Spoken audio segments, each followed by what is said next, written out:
I still remember the exact words that hit my phone screen that night. I'm keeping the baby, but I'm putting my ex's name on the birth certificate. At first I thought it was some sick joke.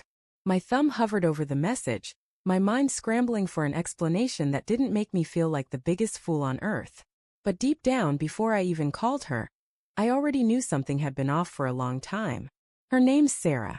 We'd been together for almost 3 years. Met at a friend's birthday party.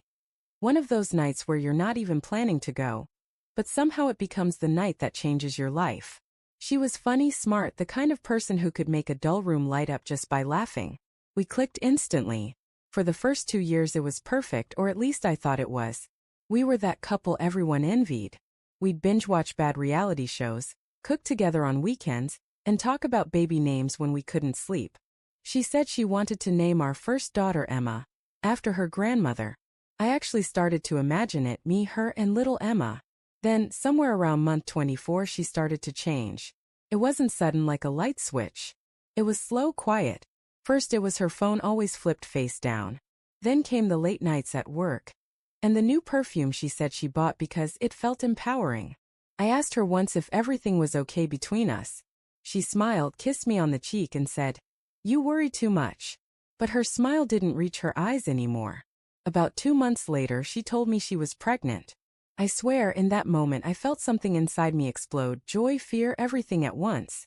I hugged her, lifted her off the ground, spun her around. I thought it was the start of a new chapter. She didn't cry. Didn't even look surprised. She just stood there. That should have been my first red flag. Still, I didn't question it. I went all in, prenatal vitamins, doctor appointments, reading baby books, even repainting the spare room. I was ready. I was excited. And she seemed distant. She barely touched me, barely smiled when I talked about names or strollers. Then came the night everything fell apart. It was a Tuesday. She'd gone out to clear her head. She said she needed some alone time, that pregnancy hormones were making her emotional. I didn't argue. I stayed home, made dinner and waited. Around midnight I texted to check in. No reply. Another hour passed. Nothing. When she finally got home, I could smell the alcohol. Her lipstick was smudged, hair messy. I didn't want to assume the worst, I really didn't. I asked, "Were you drinking alone?" She looked me straight in the eye and said, "Yeah." But something about the way she said it, too fast, too defensive, didn't sit right. The next morning she was gone before I woke up.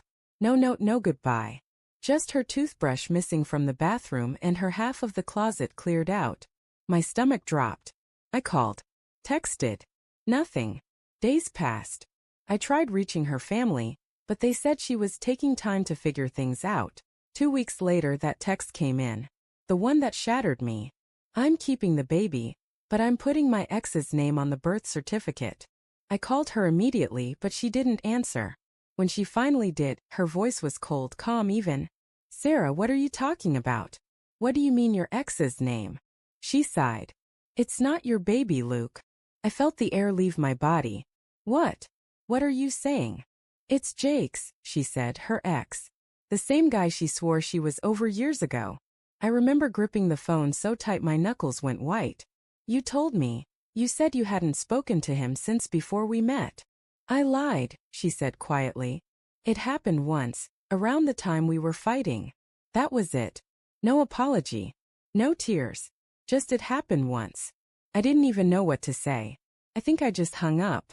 My mind went blank. I stared at the wall for hours, the words replaying in my head. It wasn't even the betrayal that broke me most.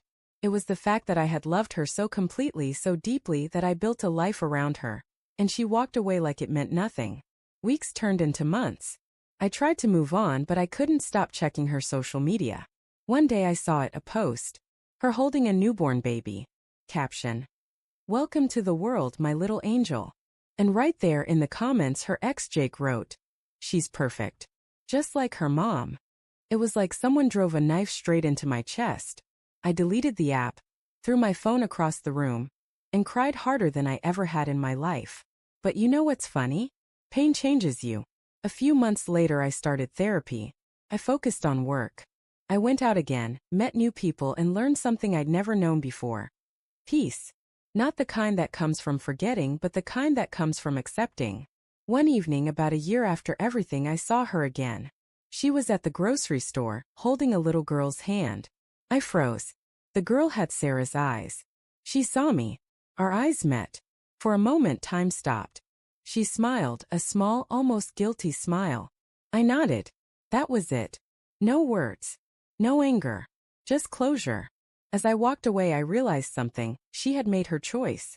And in a way I was grateful. Because if she hadn't broken me then, I'd still be living in a lie. That night I drove home, opened a beer and looked out the window. The city lights blurred through my tears, but this time they weren't from pain. They were from freedom. And I remember thinking, sometimes the people who hurt you the most are the ones who accidentally save you.